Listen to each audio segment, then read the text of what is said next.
Being fat in school, one of the worst combinations since Gary Glitter and school children, and as someone that used to be comfortably the fattest twat going in my younger years, in this video I'm going to go over some tips and advice I'd give to my former self.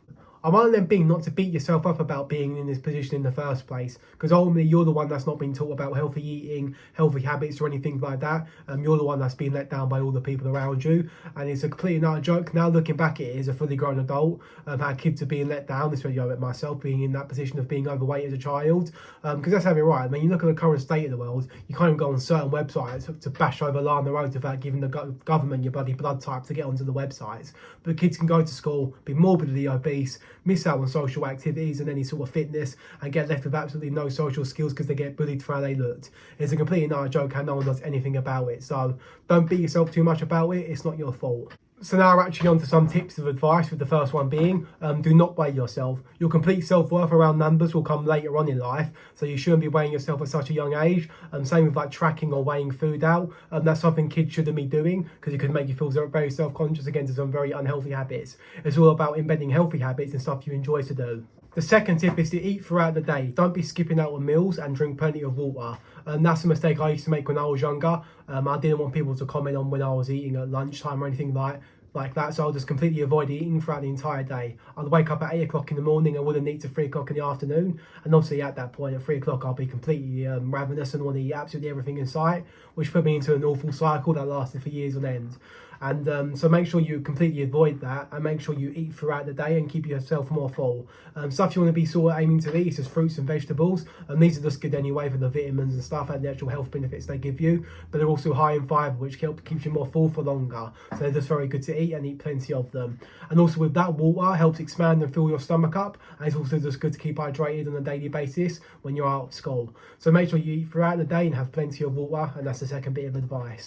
The third bit of advice would be to have a weekend activity you enjoy doing, because there's no point staying inside all weekend and sweating your bollocks off playing foot champs when you're just going to get nothing anyway.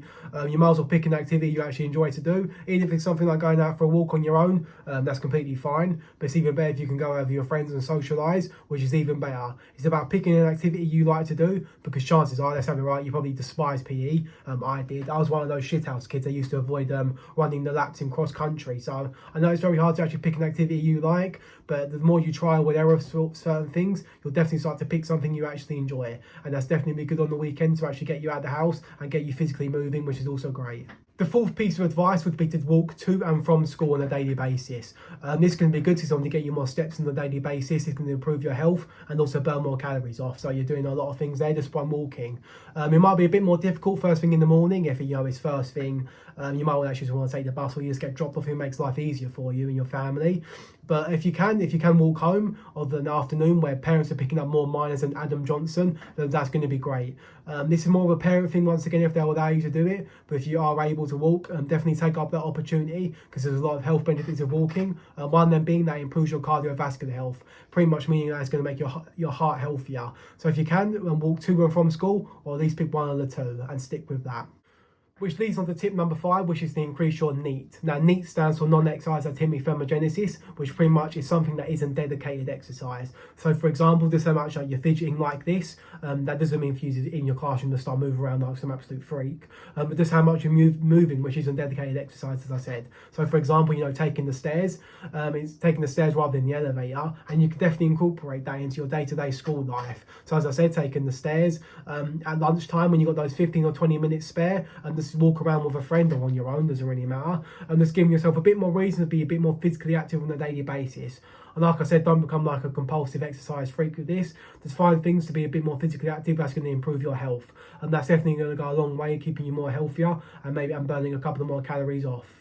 And also with that, if you're a little bit older and you can sign up for a gym, or maybe you actually have a gym in your school, I'll definitely take advantage of that if you can. It's all about finding something that you generally enjoy doing, especially at a younger age. It's going to pay dividends when you're a lot older, so you haven't got to go through all the stress of finding out something you enjoy and something you can stick to.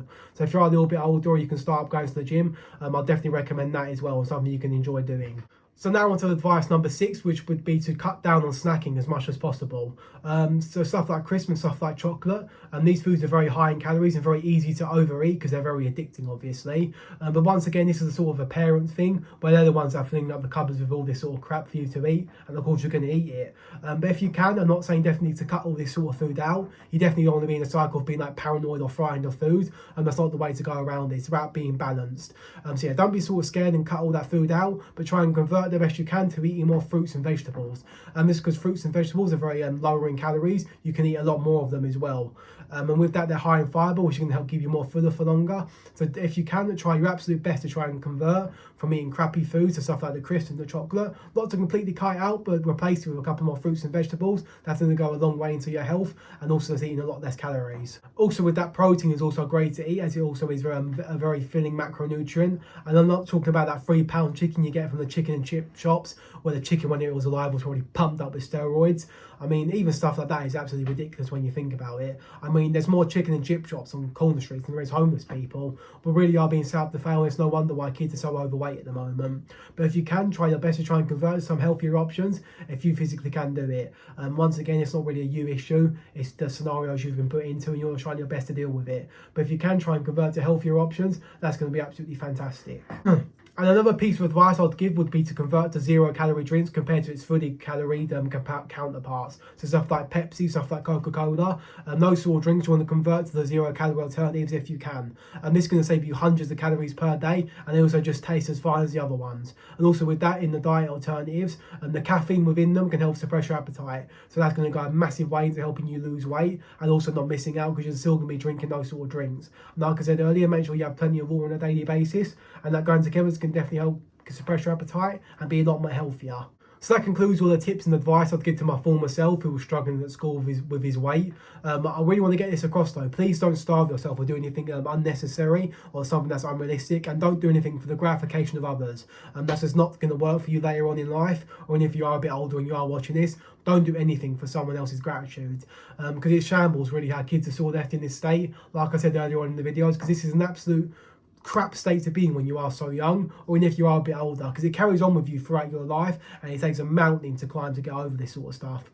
So yeah, just try your absolute best, pick an activity you like, convert to some healthier alternatives, as you're just going to improve your health in general. Hopefully some of the advice in this video can help boost your self-esteem and maybe lose a couple of pounds with that. But that's not the main point of the video, is to completely just lose weight and try and completely convert and do unrealistic and stupid things. It's about small incremental things that you can do on a daily basis, which is just going to improve your general life, and just picking healthier alternatives. So once again, I hope the advice in this video was helpful.